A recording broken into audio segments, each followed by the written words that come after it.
Salam saudara, kembali lagi kita bersama-sama bertemu di program Gemar Gerakan Membaca Alkitab Rutin.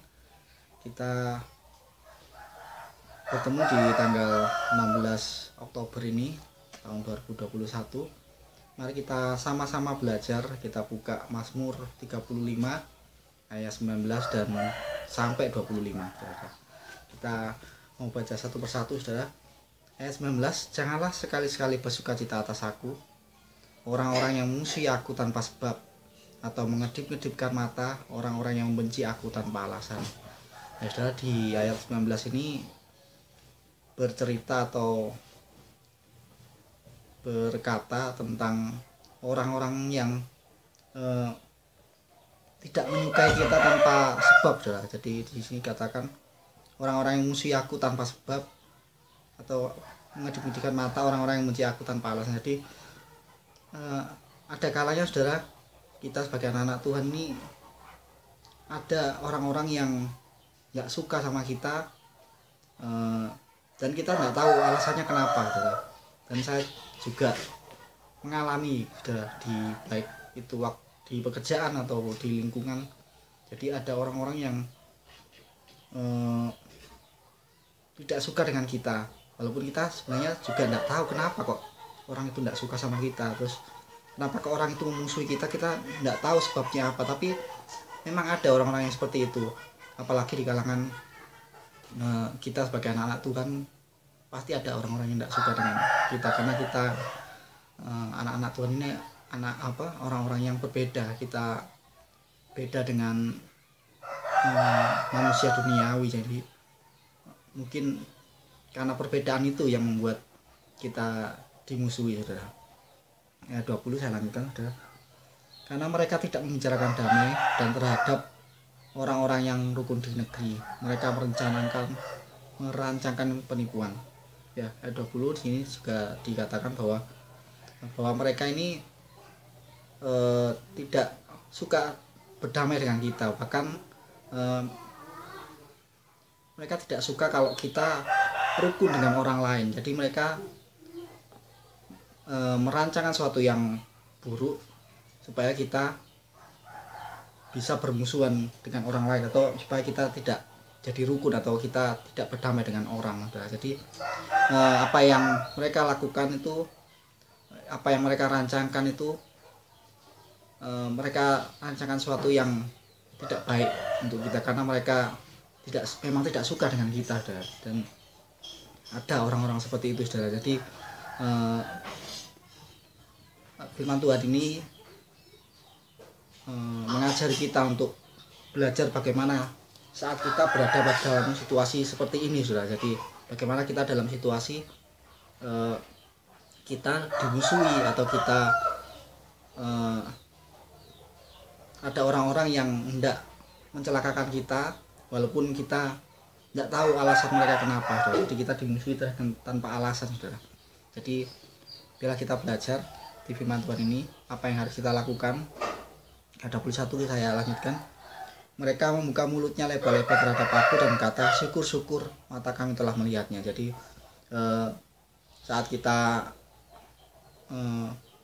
mengalami keterpurukan, atau saat kita mengalami hal-hal yang tidak baik, maka mereka sudah berancang-ancang, saudara. Jadi mereka sudah berkeinginan untuk mensyukurkan kita, atau kalau bahasa kerennya itu mengapokkan, kapok-kapok gitu, saudara. Gitu, saudara.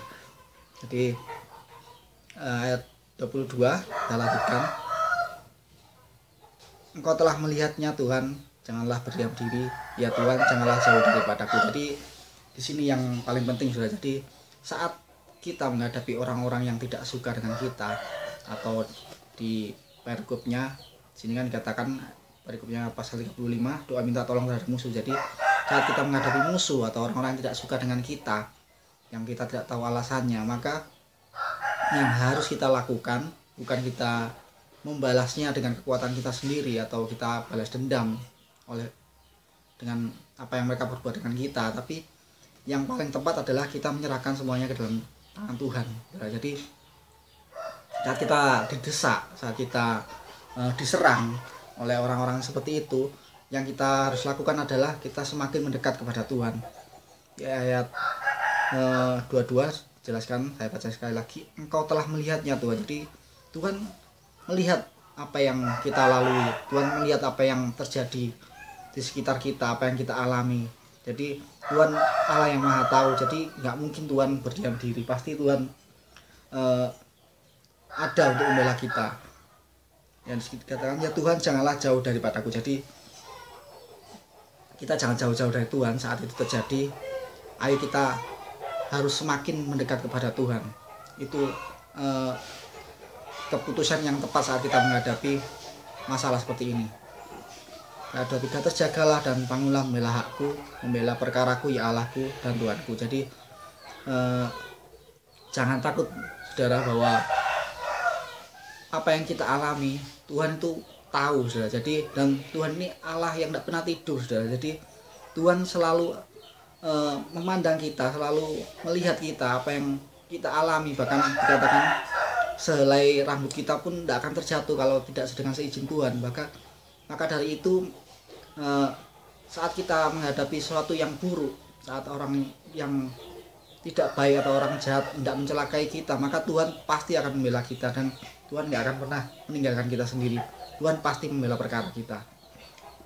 Ayat 24, hakimilah aku sesuai dengan keadilanmu ya Tuhan Allahku, supaya mereka jangan bersukacita atasku. Jadi ayat 24 juga berbicara tentang keadilan Tuhan, bahwa kita juga harus introspeksi. Jadi di sini katakan hakimilah aku sesuai dengan keadilanmu ya Tuhan. Jadi baiklah kita juga introspeksi, kita mohon keadilan Tuhan. Jika kita ada salah, kita juga harus bertobat. Kita harus introspeksi apa yang sebenarnya terjadi sehingga orang ini tidak suka sama kita. Mungkin kita bisa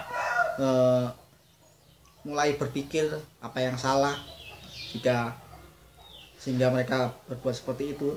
Dan saat Tuhan menjadi hakim, dan maka kita percaya bahwa keadilan Tuhan itu keadilan yang paling benar saudara. Jadi dikatakan di sini supaya mereka jangan bersukacita atasku. Jadi supaya saat keadilan Tuhan yang bekerja, maka yang benar itu yang akan terjadi. Jadi bukan apa yang dirancangkan oleh orang-orang yang tidak berniat jahat pada kita yang terjadi, tapi biarlah keadilan Tuhan yang terjadi. Jadi dan kita percaya bahwa kebenaran Tuhan, keadilan Tuhan itu baik buat kita saudara.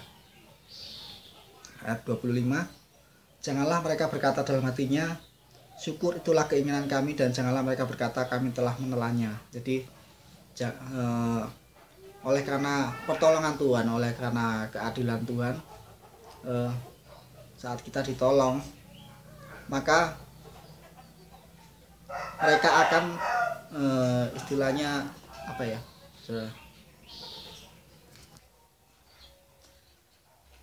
jadi saat kita mendekat kepada Tuhan, saat kita berdoa dan kita menyampaikan perkara kita kepada Tuhan, apa yang kita alami, apa yang orang-orang jahat berbuat kepada kita, apa yang orang-orang rancangkan yang jahat kepada kita, maka ekspektasi dari orang-orang jahat itu kepada kita supaya kita mengalami kejatuhan sehingga mereka inginkan kita mengalami kehancuran, yang terjadi akan menjadi sebaliknya saudara, karena keadilan Tuhan, kebenaran Tuhan yang terjadi dan pembelaan Tuhan yang terjadi kepada kita anak-anaknya. Jadi di ayat 27 saya teruskan, biarlah bersorak-sorai dan bersukacita orang-orang yang ingin melihat aku dibenarkan. Biarlah mereka tetap berkata Tuhan itu besar, dia menginginkan keselamatan hambanya, dan lidahku akan menyebut-nyebut keadilanmu, memuji-muji engkau sepanjang hari. Amin. Jadi saat kita ada di dekat Tuhan, saat kita meminta keadilan kepada Tuhan, saat kita meminta pembelaan kepada Tuhan, maka Tuhan itu pembela kita, maka Tuhan itu Allah yang ada selalu bersama dengan kita, menjaga kita, membela kita. Jadi yang akan terjadi bahwa kita akan mengalami keselamatan, kita akan mengalami kebenaran, kita akan mengalami kemenangan, sehingga yang ada di mulut kita adalah puji-pujian memuliakan nama Tuhan. Jadi hari ini kita boleh belajar bahwa saat kita mengalami masa-masa sulit, saat kita ada orang-orang yang ingin berbuat jahat kepada kita, ada orang-orang yang secara kita tidak ketahui tidak menyukai kita dan merancangkan sesuatu yang buruk kepada kita, maka yang paling tepat kita harus lakukan adalah kita semakin mendekatkan diri kita kepada Tuhan, dimana kita semakin erat kepada Tuhan dan kita mau percaya bahwa Tuhan itu bukan Allah yang tinggal diam. Tuhan itu tidak pernah tidur, bahwa Tuhan ada selalu bersama dengan kita, selalu memandang kita, dan baiklah kita percaya bahwa pertolongan Tuhan selalu ada untuk kita. Terima kasih. Mari kita akhiri firman Tuhan pada hari ini. Kita doa. Tuhan Yesus, terima kasih Allah Bapa, terima kasih atas firman-Mu. Kami percaya Bapa, Engkau ada selalu bersama dengan kami. Kami percaya Engkau Allah pembela kami, bahwa jika ada orang-orang yang tidak berniat jahat kepada kami, Engkau akan selalu ada untuk melindungi kami. Tuhan, terima kasih Bapa.